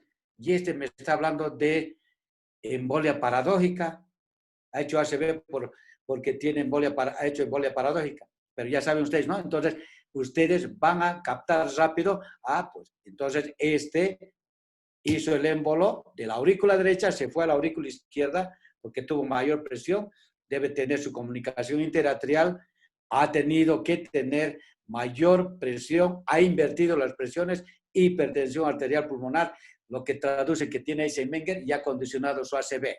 Correcto lo que me comentan, ¿ya? Perfecto. Ahora, no se realiza cirugías en los pacientes que tienen QPQS 1.5. Los pacientes que tienen, ahí está Eisenmenger, lo vas a matar si cierras tú la comunicación interatrial. Lo dejas ahí y pues ni modo, pues no lo operaron a su tiempo. Complicaciones obviamente va a tener persistencia de shunt, que tenga formación de trombos, y ahí está, rotura de los dispositivos, arritmias y muerte súbita. Y la cirugía, vean acá, van a cesar el defecto, ¿ya? De la comunicación. Hoy en día, les voy a comentar una anécdota. No conocían todavía acá en Bolivia los Amplatzer. Los Amplatzer son dispositivos que llamamos sombrillas, que no requieren ustedes cirugía, no requieren circulación extracorpórea ni esternotomía. Vean el dispositivo, es como sombrillita, ¿ya? Entonces, lo que hacen es, vean acá en el diagrama, se llama cierre percutáneo por Amplatzer. La sombrillita, ¿dónde está? Acá tienen el catéter. Penetran a la aurícula izquierda, cierran un paraguas y después cierran en la otra sombrilla y vean en el C ya está cerrada los dos, el D, y en el F retiran el catéter y no requieren cirugía. Estos son los dispositivos o cierre de CIA, CIB o PSA con Amplatzer. ¿Ya? No requiere. Entonces, como les comentaba, cuando yo llegué acá, pues todo era cierre a través de esternotomía, circulación extracorpórea y todo. Y colocar ahí su parche, su tejido y cerrar la CIA. Cuando vine yo, vi una señorita pues con CIA. Resultado de que pues, doctor, me dice, no hay otro método, me dice, porque imagínense, a ver, en el hombre no hay problema, porque pues si le ven el pecho van a decir, ha ido a Vietnam, lo han operado, héroe, ¿no? Pero una mujercita que tenga cicatriz en el pecho y demás, medio feo se ve. Entonces, le comenté yo a mi paciente, le dije, mira, si tienes posibilidad de irte afuera, él era de Italia, entonces anda allá están colocando los Amplatzer, que todavía no conocíamos nosotros acá. Entonces esto lo tuve cuando fui al Congreso Internacional de Cardiología en Estados Unidos. Se fue a Italia, se fue como anécdota, se fue a Italia y le dijo, le mandé yo que le pusieran Amplatzer. Y en Italia le dijeron, ¿de dónde viene? De Bolivia. Y le preguntaron, ¿y en Bolivia están colocando esto? Claro, pensaban que también estábamos adelantados. O sea, no conocíamos.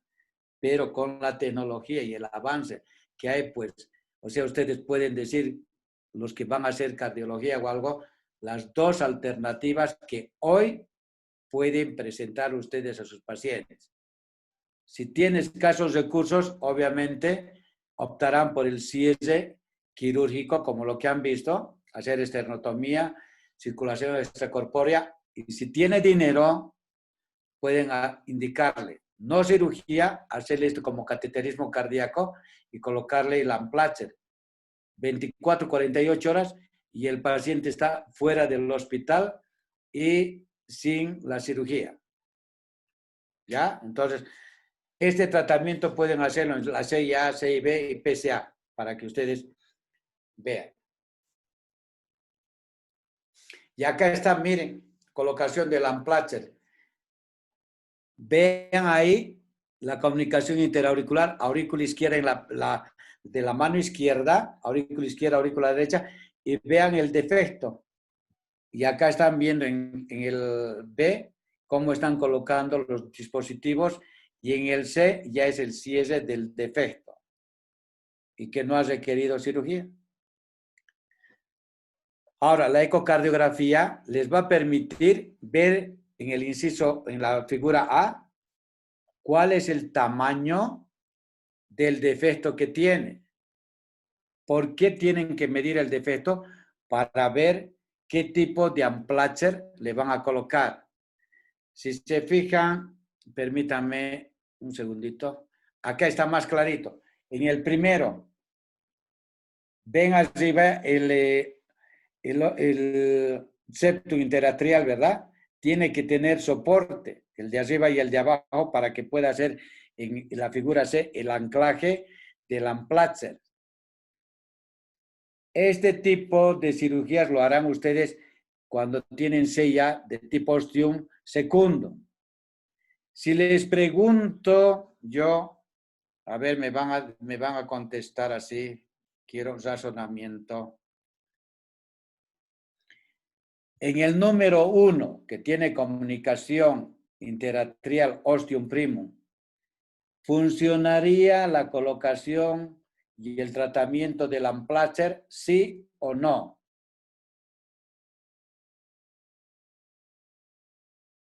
¿Quién se anima? Están viendo acá, vean la figura 2. En ese tipo de pacientes, obviamente van a poder medir el tamaño para colocar el Amplatzer. Ahora la pregunta, en el ostium primum, ¿está indicado el tratamiento del Amplatzer, sí o no? No, doctor. ¿Por qué? Tal vez Está interfiere correcto, en Ramiro. Tal la vez por no válvula. tener las dos paredes, la pared en toda su circunferencia para poder adherirse, ya que solo va a tener la parte superior y en la parte inferior no va a tener, por razonamiento, ¿no? A lo que veo. Acá, no, correcto. Tu razonamiento es correcto porque no va a poder dónde anclarse, ¿no ves? Si bien tienes el soporte del ostium primum, o sea, ostium primum, acá no tienes soporte. O sea, el septum interatrial, la parte superior lo tienes, pero ¿dónde va a sujetar por abajo? No tienes. Entonces, está contraindicado y no le vas a colocar el Amplatzer en comunicación interventricular ostium primum. Perfecto. Y les he dicho, ¿no? ¿Cómo pueden hacer el diagnóstico? A través del electro, claro, que tengas la clínica y la auscultación del soplo sistólico y con el eje a la izquierda, entonces me dicen ostium primum. Muy bien. Para el viernes, para el viernes, les voy a dar, ahora van a descansar, les voy a dar CIA, que es cortito, es similar a esto, que es igual, es similar, solamente el soplo va a variar y persistencia del conducto arterioso, y les voy a dar cardiomiopatías, hipertrófica y la dilatada y la restrictiva, ¿ya? Está bien, doctor. ¿Alguna pregunta, Giovanna? ¿Podría ser de prehipertensión? En pacientes con prehipertensión y que son temperamentales, ¿qué tratamiento daría, doctor? ¿Cómo se llama? Los que llaman prehipertensos, ¿no ve? Sí, doctor. Cuando la presión arterial es 85 milímetros, ¿no? Dice prehipertensos. Sí, sí. Entonces, lo que hemos comentado es, muy bien, para dar el tratamiento, Giovanna, les he dicho que no es una sola toma. Les voy a poner el caso siguiente. Ustedes, como nosotros, posiblemente estemos con prehipertensión. Sí. ¿Por qué? Por el estado afectivo, por la pandemia.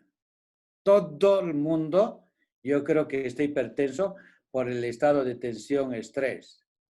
Entonces, si tiene tensión, estrés, obviamente lo que vas a hacer es sedarlo, ¿verdad? Porque es prehipertenso, porque lo que está pasando, ¿cuándo terminará? Escuchas las noticias que muerte por acá, muerte por allá. Entonces, no eres hipertenso, pero sí hay liberación de catecolaminas, ¿ya? Y entonces va a condicionar que tengas tus presiones que te suban y te bajen. Entonces, solamente vas a darle tus tranquilizantes, nada más.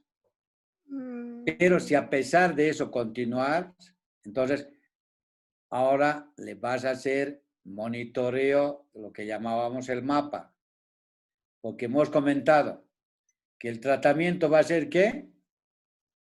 Prolongado e indefinido, y no es bajarle la presión el día que tiene presión alta, ¿verdad? Por las complicaciones que tiene.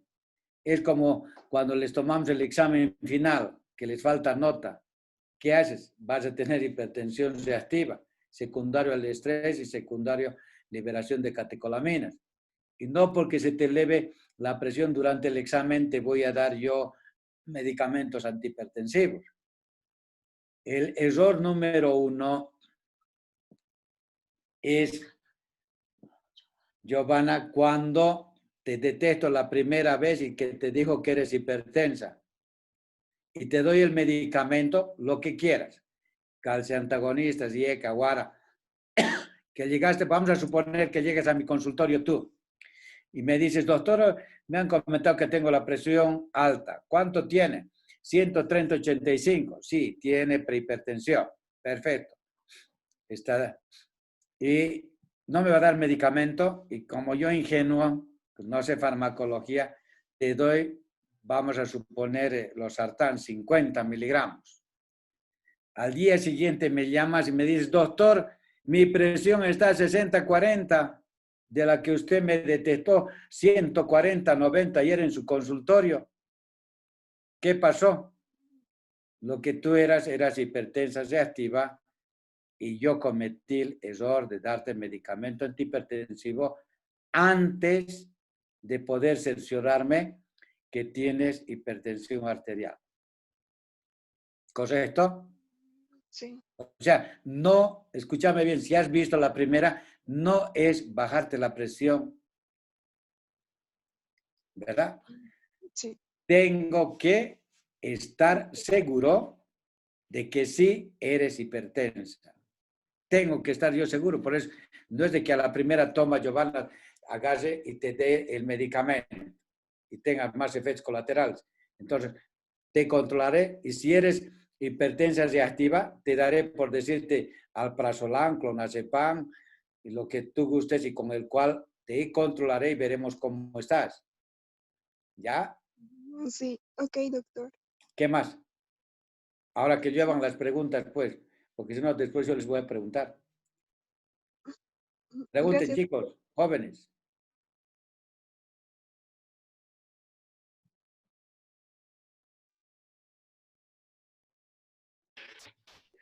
Doctor, una consulta. Sí, Ovidio. En el caso de los pacientes que son alérgicos a los tiacídicos, por ejemplo, la hidroclorotiazida, ¿qué fármacos elegirían en esos pacientes?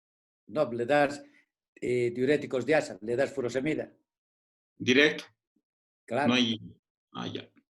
O sea, no ve que decíamos, contraindicaciones. O sea, mira qué bien tu pregunta, por eso les digo, si el tema es de hipertensión arterial, ustedes van a revisar cada día, mira, van a estar expertos, les van a invitar a las charlas, utilicen las diapositivas mías, o sea, tienen toda la libertad, o sea, lo que decimos, aprendemos de ustedes, aprenden de nosotros, lo que les he dado es farmacología, ¿ya? Con todos los efectos, o sea, esto es farmacología, pero tienen que saber, como dicen, las indicaciones, efectos colaterales y contraindicaciones, ¿verdad? Entonces, si es alérgico a las tiacidas, no le vas a dar ningún análogo a las tiacidas. Entonces, te cambias y le darás furosemida. Vamos a suponer que es alérgico también a la furosemida y es alérgico también a los tiacídicos. Tienes la última, que es los ahorradores de potasio, ¿no ve? La espironolactona, con los efectos colaterales que tiene de hipercalemia, ginecomastía y todo esto, ¿no? Entonces, tienes alternativa. ¿Ya? Está bien, doctor, muchas gracias. Ahora la pregunta, a ver, les voy. Conoce, a ver usted, que no entra acá para nosotros, pero es punto aparte. ¿Cuáles son los diuréticos osmóticos que conocen ustedes? El manitol. ¿Y cuál más?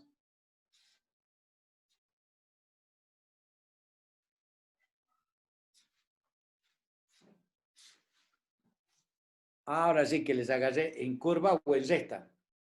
El manitol lo utilizamos como, cuando escuchen ustedes diuréticos osmóticos, claro que no les damos nosotros en hipertensión arterial, sí les dan en edema cerebral, ¿no ve? Edema cerebral, le dan manitol para disminuir el edema. Perfecto. ¿A qué quiero llegar con ustedes?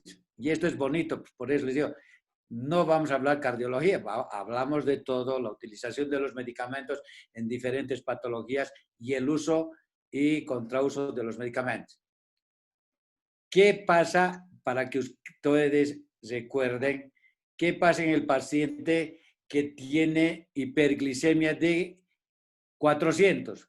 ¿Cómo va a encontrar al paciente?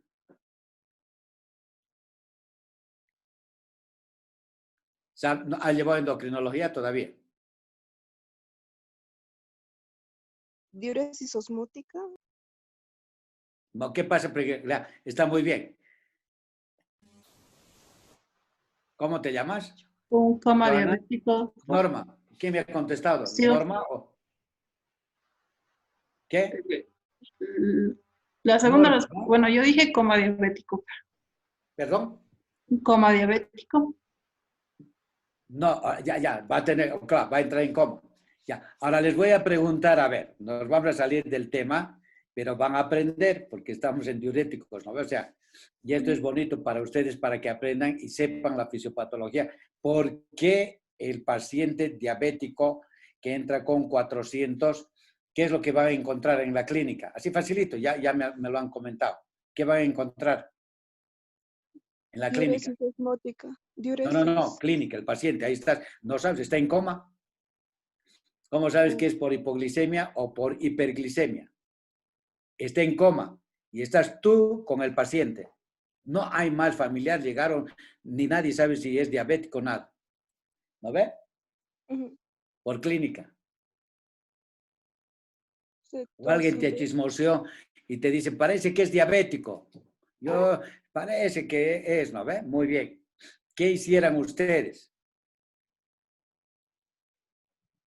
Sodio. Y va a ir la respuesta a lo que estamos hablando. O sea, lo que quiero es que correlacionen.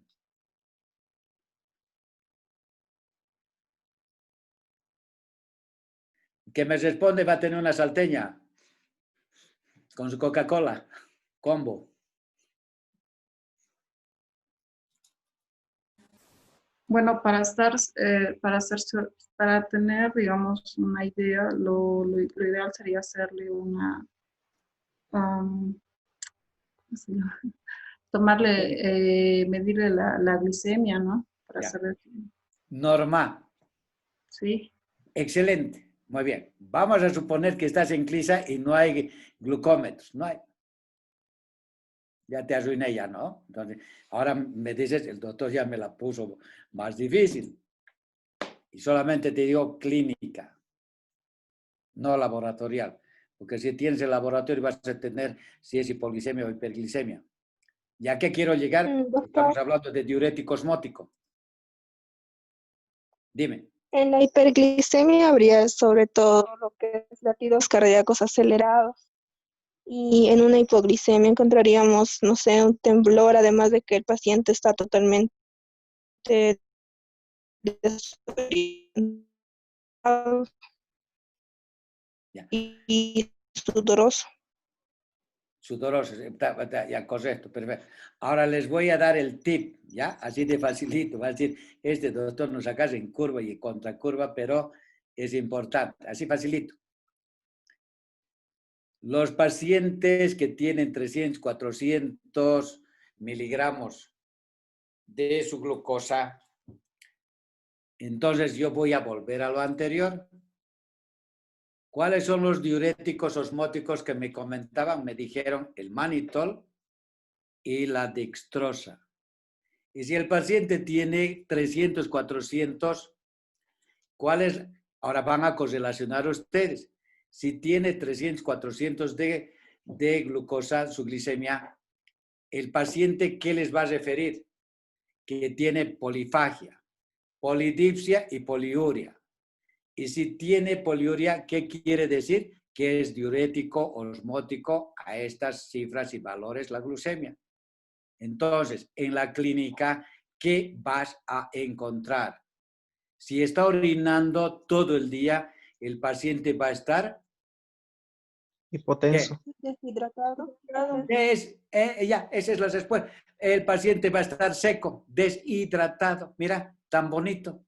que sin preguntarle solamente le abres la lengua y la lengua va a estar como el oro, seca. Ya le tomas, no, dice que es diabético, sí, muy bien. La mucosa, ¿cómo está la mucosa? Seca. Entonces tú dices ya, mira, sí, mira, clínico, dices, tiene hiperglicemia. ¿Por qué? Porque está totalmente deshidratado. Le tomas ya después la presión, tiene pues 80, 60, ¿no? ¿A qué quería llegar? A los diuréticos osmóticos que no utilizamos nosotros en cardiología, pero cuando ustedes vean manitol y vean las destrozas elevadas, que el paciente puede condicionarles pues alteraciones a nivel hemodinámico. En cambio, en el paciente que tiene coma por hipoglicemia, lo que comentaba una de las compañeras, decía, doctor, va a estar como si le hubiera dado, como si hubiera dado embolia, con sudoración fría profusa. Pero, ahora escuchen bien, las mucosas están húmedas. Entonces me dicen, hiperglicemia, rapidito, mucosas secas. Hipoglicemia, los dos están en coma, pero no sabes, no tienes glucómetro, nada, solamente al abrirle la lengua vas a ver que está húmeda y el otro que está seca. ¿Está bien?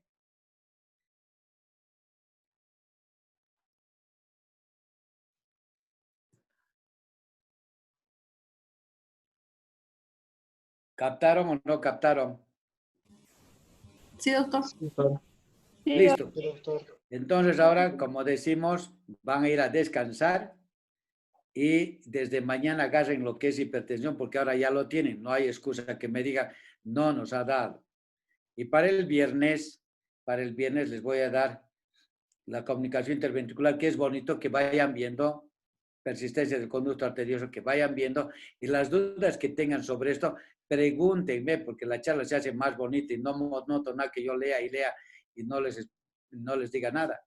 ¿Ya? Entonces, para el viernes vemos y cardiomiopatías. Y cuando quieran, obviamente, mi doctor, queremos ver esto y esto, pues tienen ustedes sus representantes de grupo, como ahora es que tienen que estar en la casita a partir de las 6 de la tarde, vemos y puedo darle todos los días, ¿ya? Gracias, doctor. Está bien, doctor. Muy bien, que tenga un Corpus Christi bonito, coma mucha fruta y pues cuídense, por favor. ¿Ya? Gracias, doctor. Gracias, doc.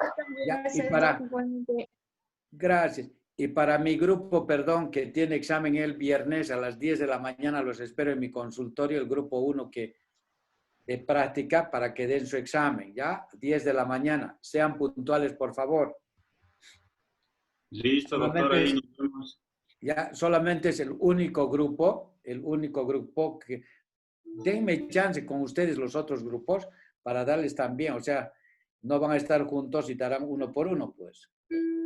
Pero vénganse con todo su ¿cómo es?